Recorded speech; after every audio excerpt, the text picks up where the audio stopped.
Hi everyone, I'm Paul, and for this final episode in my first batch of videos, I wanted to answer a question that really sits underneath everything I've shared so far. Was coming to South America in my 50s the right decision? Because when you do something like this later in life, people do wonder, and if I'm being honest, so do you at times.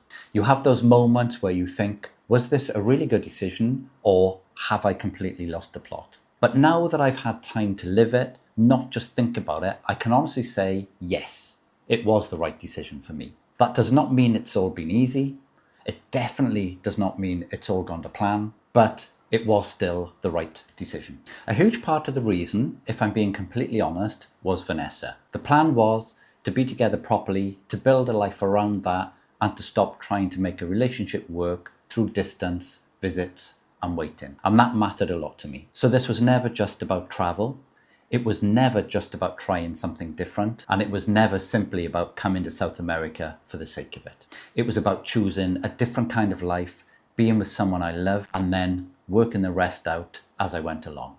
Now that all sounds lovely, and in many ways it has been. But of course, there's always another side to it. The hardest part by far has been being away from my children. That has been the biggest emotional cost of all this. Because from the outside, a decision like this can sound exciting, a new country, a different lifestyle, a fresh chapter later in life. And it has been all those things. But when you make a big change, you do leave things behind. And for me, being away from my children has been the hardest part of that. You can know you've made the right decision and still miss people deeply. You can be grateful for where you are and still feel sad about what you're missing. Both of those things can be true at the same time. And I think that's one of the biggest things I've learned through all of this. Life is not always neat. Sometimes a good decision still comes with a loss. Another challenge has been confidence, because I think when people hear that someone came to South America in their 50s, they sometimes imagine that person must be really brave, really confident,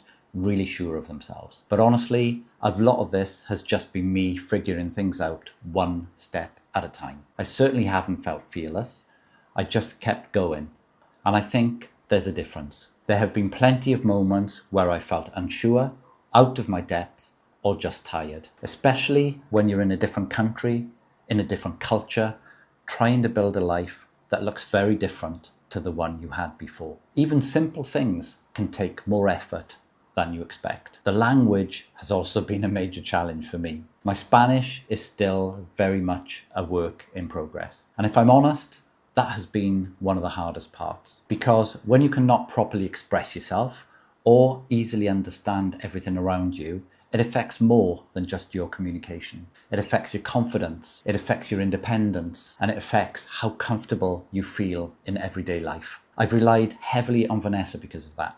Probably more than I would ideally like to, if I'm honest. And that's been humbling. It has reminded me what it feels like to be the beginner again. And that is not always comfortable, especially later in life, when you're used to knowing how things work and being able to manage for yourself. Then there's the practical side of it all. Money, work, stress, and uncertainty. All the glamorous things nobody really talks about. So one of the biggest risks I took was leaving the UK and stepping away from the safer, more predictable route. I could have stayed. I could have probably have found another job. That would have been the more secure option. It would have also have been the more expected option.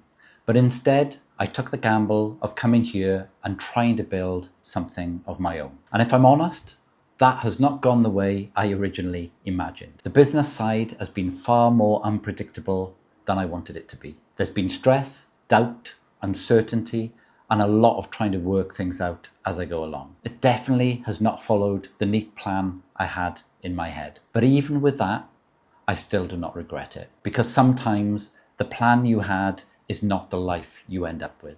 And that does not automatically mean it's gone wrong. Sometimes it just means the road has changed and you have to change with it.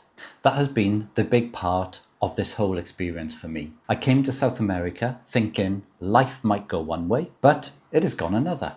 But in many ways, it still gave me what I needed. Not exactly what I imagined, but what I needed. And I think that matters. It has also shown me that starting again later in life is possible.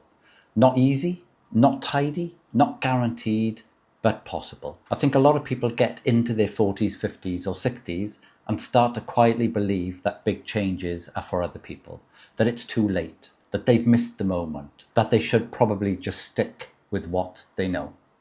And I understand that because I've had those thoughts too. But I also think there comes a point where staying where you are can become its own kind of risk. And sometimes the bigger risk is ignoring the life that keeps calling you.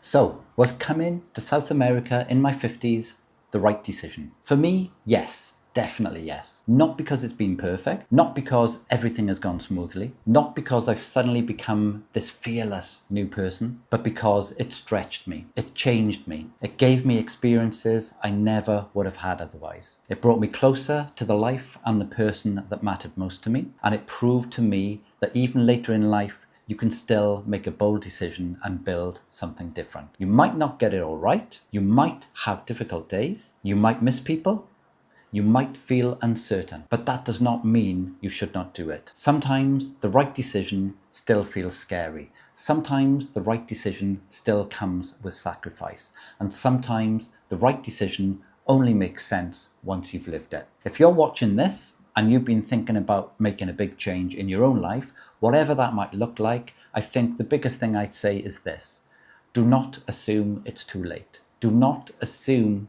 you've missed your chance, and do not assume that just because something feels big, it means you're not capable of it. You may not have it all figured out. I certainly didn't, but that does not mean you cannot begin. Thank you so much for watching this first series of videos. I've really appreciated you coming along with me on this journey. And if you've enjoyed this one, do like, subscribe, and let me know in the comments if you've ever had a big life decision that felt scary at the time, but turned out to be right. Thanks for watching, and I'll see you in the next one.